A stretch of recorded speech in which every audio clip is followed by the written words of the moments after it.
तो नास्ट्राडामस केवल भविष्यवक्ता ही नहीं, एक डॉक्टर और एक शिक्षक भी थे। ये प्लेग जैसी बीमारियों का इलाज करते थे और उनकी दवाइयाँ बनाते थे। इन्होंने अपनी कविताओं के द्वारा भविष्य में होने वाली घटनाओं का वर्णन किया था।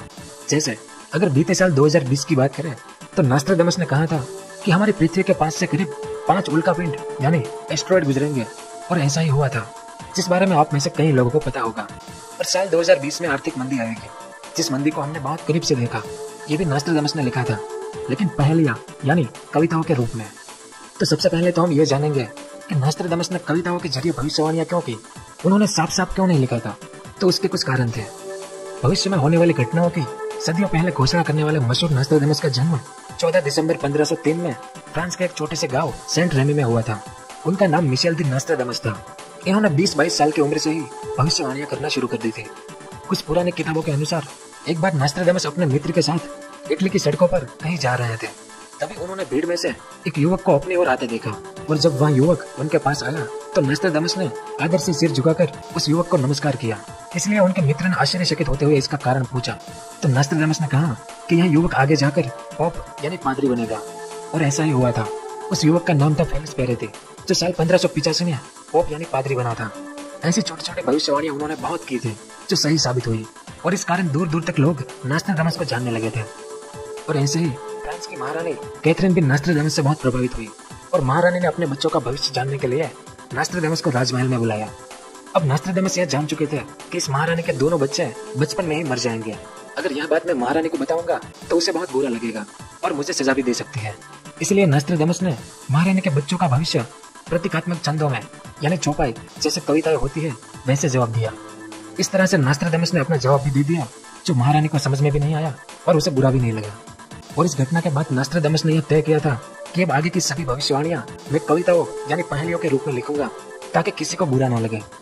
और उन्होंने साल 1550 में अपनी किताब लिखी, लिस प्रोफेसीज या द प्रोफेसीज नाम की, जिस किताब में करीब 6338 जितनी भविष्यवाणियां उन्होंने लिखी थी। और यह किताब दुनिया में सबसे ज्यादा बिकने वाली किताब थी। इस इमेज को देखें, ये उनकी किताब है द प्रोफेसीज। आप इसमें देख सकते हैं कि उन्होंने कविताओं के रूप में भविष्यवाणियां लिखी है।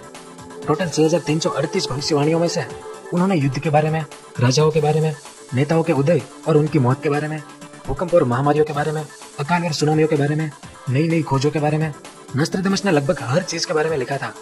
और इस पर काम करने वाले दुनिया के जो एक्सपर्ट लोग हैं, उनका यह कहना है कि नास्ट्राडामस ने जो 6338 भविष्यवाणियां लिखी है, उसमें से करीब 70% भविष्यवाणियां सही साबित हुई है। और अब तक नास्ट्राडामस की 800 जितनी भविष्यवाणियां सही साबित हो चुकी है। तो इसमें से कितनी भविष्यवाणियां जो बहुत बड़ी थी वो सही साबित हुई, अब हम उसकी बात करेंगे। जिसमें सबसे पहले है the death of Henry II। यह तख्ता पलट की बहुत बड़ी घटना हुई हमारे इतिहास में, जिस बारे में नास्ट्राडामस ने पहले ही बता दिया था कि फ्रांस के राजा हेनरी II मर जाएंगे। इस घटना के बारे में नास्ट्राडामस ने लिखा था कि the young lion will overcome the older one on the field of combat in a single battle. He will pierce his eyes through a golden cage two wound made one then it die a cruel death. English का गलत उच्चारण के लिए मैं माफी चाहूंगा, पर उम्मीद है कि आप इसे समझ पाएंगे। तो इस कविता का मतलब होता है कि लड़ाई के मैदान में एक ही बारी में एक युवा शेर एक बूढ़े शेर को हरा देगा, और बूढ़े शेर के शरीर में एक ही जगह पर 2 बार हमला करेगा, जिस कारण बूढ़े शेर की दर्दनाक मौत होगी। और इस घटना में ऐसा ही हुआ था। साल 1559 में हेनरी II जो फ्रांस के राजा थे, उसे बूढ़ा शेर कहा गया था, और उससे 6 साल छोटे शेगनर डी लोर्गे को युवा शेर कहा गया था। तो 1559 में इन दोनों की लड़ाई हुई मैदान में, जिसमें युवा शेगनर ने बहुत वार किए हेनरी पर, और आखिर में शेगनर ने एक ही जगह पर 2 गहरे वार किए, जिसके साथ बूढ़ा शेर यानी हेनरी II ने आत्मसमर्पण कर दिया। और उसके बाद जैसे नास्ट्राडामस ने बताया था कि बूढ़ा शेर दर्दनाक मौत मरेगा, तो हेनरी II इस लड़ाई के बाद 10 दिन तक जीवित रहे। लेकिन ये 10 दिन उनकी जिंदगी के सबसे लंबे 10 दिन थे, क्योंकि हेनरी अपने पैर पर खड़ा भी नहीं हो पा रहा था और तड़पते हुए उनकी मौत हो गई थी। तो नास्ट्राडामस की यह भविष्यवाणी सही साबित हुई थी। और इसमें कुछ इतिहासकार ऐसा भी कहते हैं कि लड़ाई के दौरान इन दोनों ने जो मुकुट पहने थे, उन पर शेर यानी लायन का डिजाइन बनाया गया था। इस इमेज में आप देख सकते हैं, शायद ऐसा कुछ पहना हुआ था उन दोनों ने, इसलिए नास्ट्राडामस ने इस कविता में लायन शब्द का इस्तेमाल किया था। दूसरी भविष्यवाणी the great fire of London. अगर मानव जाति का आज तक का इतिहास आप देखें, तो किसी भी शहर में अगर सबसे बड़ी आग कहीं लगी हो, तो लंदन में जो आग लगी थी साल 1966 में, the great fire of London, ये सबसे बड़ी आग थी। इस बारे में नास्ट्राडामस ने लिखा था कि the blood of the just will be lacking in London, burn up in the fire of 66, the ancient lady will topple from her high place, many of the same sect will be killed, इसका मतलब है कि London में खून की कमी होगी और 66 के साल में आग लगेगी। एक प्राचीन महिला अपने स्थान से उतरेगी और एक ही संप्रदाय के कई लोग मारे जाएंगे। तो नॉस्ट्राडामस की सबसे फेमस भविष्यवाणियों में से ये भविष्यवाणी भी एक है, क्योंकि इसमें उन्होंने शहर का नाम और समय यानी साल 66 में यह घटना होगी और ऐसा ही हुआ था। 2 सितंबर 1666 के दिन एक छोटी सी बेकरी में आग लगी जो धीरे धीरे फैलती गई और 3 दिन तक लंदन शहर जलता रहा था, जिसमें हजारों घर जल गए थे और ईसाई संप्रदाय के बहुत से लोग मारे गए थे। इसके बाद तीसरी भविष्यवाणी, द फ्रेंच रिवॉल्यूशन। फ्रांस में क्रांति हुई थी, उस बारे में भी नॉस्ट्राडामस ने बता दिया था। इस बारे में उन्होंने लिखा था कि song, Sands and demand will come from the enslave, held captive by the nobility in their prison. At a later date, brainless idiot will take this as a divine utterance.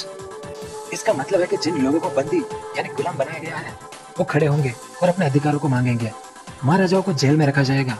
उसके बाद एक इडियट यानी एक बेवकूफ इंसान को भगवान का दर्जा दिया जाएगा। इस भविष्यवाणी में नॉस्ट्राडामस ने समय और जगह के बारे में नहीं बताया था, इसलिए कई लोग कहते हैं कि नॉस्ट्राडामस ने जो भविष्यवाणियां लिखी है वो इस तरह से लिखी है कि किसी भी घटना पर वो सही साबित होती है। इसलिए कई लोग नॉस्ट्राडामस को एक बहुत ही शातिर आदमी कहते हैं, क्योंकि उन्होंने लिखा ही ऐसा था जो कहीं ना कहीं तो फिट हो ही जाएगा।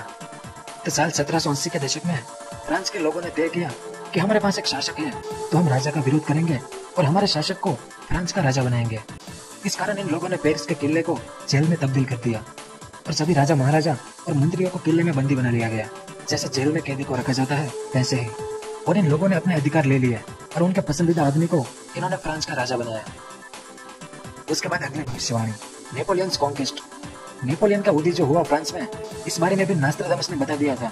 इस बारे में उन्होंने लिखा था कि ओ ने Lorraine more fire then blood swimming in place the great man hurry to the confluence he will refuse entry to the मैकपी पैम्पॉन and Durance will confine them. इसमें ये जो 3 शब्द है पाव, ने एंड लॉरेन, ये 3 नाम है उन इलाकों के जो उन दिनों पेरिस शहर में थे जब नेपोलियन का उदय हुआ था। तब नॉस्ट्राडामस ने कहा था कि यह आदमी सब कुछ जीतता चला जाएगा और मैकपी जाने से इनकार कर देगा, और ऐसा ही किया था नेपोलियन ने। रिकॉर्ड करने वालों ने इसका नाम नेपोलियन रॉय बताया था, यानी नेपोलियन जो पम्पन और ड्यूरेंस को कैद करेगा। इसका मतलब नेपोलियन ने ओपस पियस चौथे और 5वें को कैदी बनाया था वो, यानी नॉस्ट्राडामस ने कहा था कि यह जहां पर भी जाएगा उसकी जीत होगी, लेकिन आखिर में जेल के अंदर उनकी मौत होगी। अगर आपको इतिहास के बारे में पता हो तो नेपोलियन को आखिर में एक टापू पर बंदी बनाया गया था जहां उनकी मौत हुई थी। अगली भविष्यवाणी, Louis Pasteur discovery. Louis Pasteur एक महान वैज्ञानिक हुए जिनके बारे में नॉस्ट्राडामस ने लिखा था कि the lost thing is discovered hidden for many century Pasteur will be celebrated almost as a god like figure this is when the moon complete her great cycle but by other rumours he shall be dishonoured. इसका मतलब होता है कि खोई हुई चीज फिर से खोजी जाएगी, यानी जो चीज सदियों से खो गई थी उसे फिर से खोज लिया जाएगा और पाश्चर इस खोज का जश्न मनाएगा और लोग उनकी भगवान की तरह पूजा करेंगे। और जब चंद्रमा अपनी साइकिल पूरी करेगा तब अफवाहों के कारण इसे बदनाम किया जाएगा। और लुई पाश्चर के साथ बिल्कुल ऐसा ही हुआ था जैसा नॉस्ट्राडामस ने बताया था। साल 1822 में जन्मे लुई पाश्चर एक फ्रांसीसी रसायनज्ञ और माइक्रोबायोलॉजिस्ट थे जिन्होंने पता लगाया था कि सूक्ष्म जीवों की वृद्धि फर्मेंटेशन के कारण बनती है। इन्होंने पता लगाया कि जीवाणु ऐसे ही प्रकट नहीं होते जैसा लोग मानते आए थे।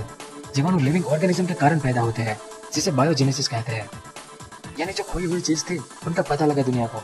उन्होंने बैक्टीरिया को हटाने के लिए एक आविष्कार किया जिसे उनके नाम पर पाश्चराइजेशन कहते हैं। पाश्चराइजेशन का मतलब है कि किसी भी चीज से बैक्टीरिया को कैसे हटाया जाता है ताकि वो चीज खराब ना हो। और उनके शुरुआती काम से रेबीज और एंथ्रेक्स जैसे रोग के लिए टीके का निर्माण भी हुआ था। लेकिन विज्ञान के इतिहासकारों ने, जिसमें गेराल्ड एल गैसे मुख्य थे, इन्होंने एक बुक के जरिए लुई पाश्चर को लेकर ऐसी कहानियां बनाई जिस कारण लुई पाश्चर बहुत बदनाम हो गया, जो असल में एक महान वैज्ञानिक थे। यानी नॉस्ट्राडामस ने इस भविष्यवाणी में पाश्चर नाम भी बता दिया था और उनके साथ क्या होगा ये भी बता दिया था। उसके बाद अगली भविष्यवाणी, Adolf Hitler's terror in Europe. Nostradamus ने हिटलर के बारे में तो साफ साफ लिख दिया था, from the death of the west of Europe a young child will be born of poor people. He who by his tongue will seduce a great troops. His fame will encourage toward the realm of the east, and beast ferocious with hunger will cross the river. The great part of the battlefield will be against Hester.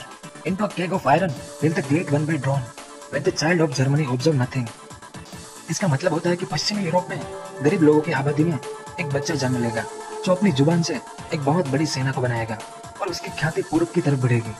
अब Hitler का जन्म waste Europe में एक गरीब परिवार में हुआ था और प्रथम विश्व युद्ध के बाद जर्मनी के लोगों को नाजी पार्टी के जरिए हिटलर ने तीखे और उकसाने वाले भाषण देकर दूसरे विश्व युद्ध के लिए उकसाया था, ये तो आप जानते ही है। और पूर्व में ख्याति यानी जर्मनी की इस तरफ, पूर्व में ऑटोमन एम्पायर और जापान जैसे कई देशों ने हिटलर का साथ दिया था। दूसरी कविता का मतलब है कि भूखे जानवर नदी को पार करेंगे और युद्ध के मैदान में एक बड़ा हिस्सा हिटलर के खिलाफ होगा। नॉस्ट्राडामस ने अपनी कविता में हिटलर नाम दिया था हिटलर को। लोहे के पिंजरे का मतलब गैस चैम्बर, जिसका इस्तेमाल हिटलर ने यहूदी लोगों को जलाने के लिए किया था जब हिटलर को कुछ भी नहीं दिखाई देगा तब। अगर हिटलर के बारे में आप जानते हैं तो आपको पता ही होगा कि हिटलर ने ऐसा ही किया था जैसा नॉस्ट्राडामस ने लिखा था। अगली भविष्यवाणी Charles de Gaulle's leadership. Charles de Gaulle के बारे में नॉस्ट्राडामस ने लिखा था कि Hercules become king of Rome and of Denmark. A man named De Gulle is a 3-time leader. Italy and the water of Venice will tremble. He will be renowned above the monarch. मतलब Hercules रोम और एनेमार्क का राजा बना। D गुल्ले 3 बार leader बनेगा। Italy और Venice का पानी कांपने लगेगा और यह लीडर सभी लीडर से ऊपर होगा। तो इस इमेज को देखें, यह है चार्ल्स डी गुल्ले जो दूसरे विश्व युद्ध के दौरान फ्री फ्रांस आर्मी के नेता बने। फिर कुछ समय बाद ये दूसरे विश्व युद्ध की प्रोविजनल पोस्ट सरकार के प्रधानमंत्री बने और आखिर में साल 1959 में फ्रेंच फिफ्थ रिपब्लिक का राष्ट्रपति पद संभाला था इन्होंने। यानी डी गुल्ले 3 बार लीडर बने और आखिर में सभी लीडर के लीडर राष्ट्रपति बने, जैसा नॉस्ट्राडामस ने लिखा था। अगली भविष्यवाणी जॉन एफ कैनेडीज असैसिनेशन। इस बारे में नॉस्ट्राडामस ने लिखा था कि the Asian task will be completed from on high, evil will fall on the great man, a dead innocent will be accused of the deed, the guilty one will remain in the mist। मतलब एक प्राचीन काम पूरा होगा जिसमें ऊपर से एक बुरा इंसान एक अच्छे इंसान पर गिरेगा, जिसमें निर्दोष को मौत की सजा मिलेगी और जो यहाँ काम करने वाला बुरा इंसान है वो रहस्य यानी मिस्ट्री बन जाएगा। तो जॉन एफ कैनेडी की जब साल 1963 में गोली मारकर हत्या की गई तो गोली ऊपर से आई थी फ्रॉम ऑन हाई। एक बुरे आदमी ने अच्छे आदमी को मारा और इसके बाद ली हार्वे ओसवाल्ड नाम के आदमी पर मुकदमा चला जिसमें ओसवाल्ड की मौत हो गई। लेकिन आज भी यहाँ किसी को नहीं पता कि जॉन एफ कैनेडी को किसने मारा था। यह आज भी एक रहस्य बना हुआ है। और उनकी आखिरी फेमस भविष्यवाणी 9/11 हमला। इस बारे में नॉस्ट्राडामस ने लिखा है कि The sky will burn at 45 degree. Fire approach the great new city. By fire, he will destroy their city. A cold and cruel hurt, blood will pour. Mark it to none. 45 degree पर आकाश जलेगा, great new city आग से नष्ट होगा, जिसमें खून बहेगा और दया नहीं होगी। इस घटना के बारे में आप जानते ही हैं कि 2001 में 11 सितंबर के दिन न्यूयॉर्क शहर के वर्ल्ड ट्रेड सेंटर के 2 टावर पर हाईजेक प्लेन क्रैश किया गया था, जिसमें कई लोग मारे गए थे। और न्यूयॉर्क शहर 45 डिग्री यानी अक्षांश के बहुत पास में आता है।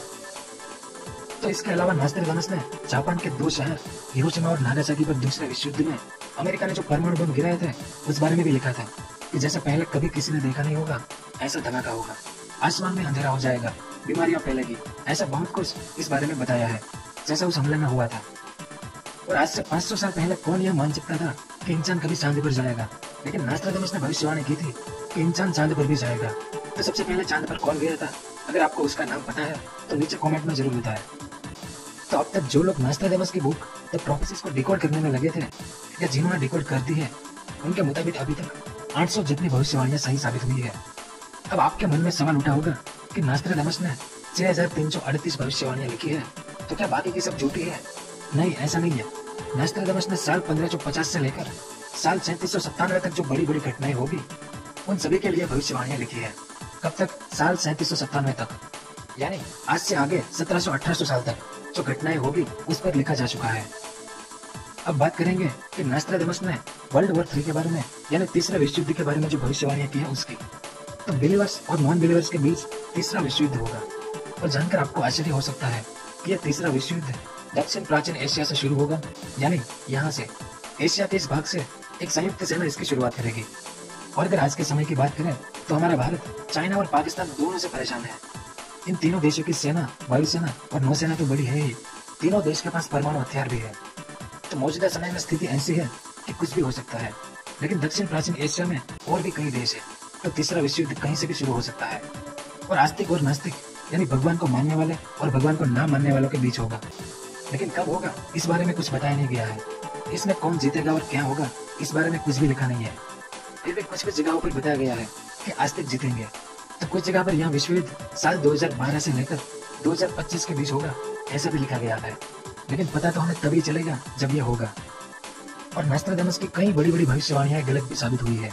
जैसे उन्होंने साल 1999 में दुनिया खत्म हो जाएगी ऐसा लिखा था, जिस कारण दुनिया के लोग इससे बचने की कोशिश करने लगे थे। और क्या क्या बना दिया था लोगों ने।